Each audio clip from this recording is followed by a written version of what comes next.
উসিলায় আল্লাহ যেন আমার মাতৃতুল্য নেত্রী দেশ নেত্রী বেগম খালেদা জিয়াকে জান্নাতের উচ্চ মাকাম দান করেন। সবাই বলেন আমিন। আমি মনোনয়ন পাই নাই তাতে কিছু যায় আসে না, আমাকে আমার রাজনীতির লাথি মেরেছে তাতে কিছু যায় আসে না।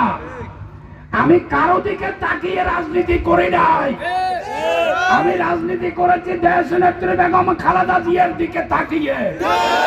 আজকে উনি নাই, আমাকে কথা শোনার মতো কেউ নাই, আর কারো কথা যে আমি মানব এটা কেউ বিভ্রান্ত রটালে আপনারা বিশ্বাস করবেন না।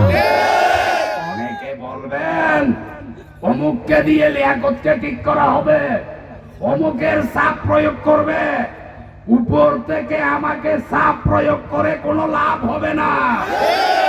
22শে নভেম্বর জলদি হাই স্কুল মাঠে বাঁশখালীর লক্ষ জনতা আমাকে নিম্ন চাপ দিয়েছে, সুতরাং নিচের চাপ ভয়ঙ্কর, আমি উপরের চাপকে তোয়াক্কা করি না। আপনারাই যেটা বলেছেন আমি সেটাই করতেছি, ভবিষ্যতেও সেটা করবেন। আসসালামু আলাইকুম ওয়া রাহমাতুল্লাহি ওয়া বারাকাতুহু।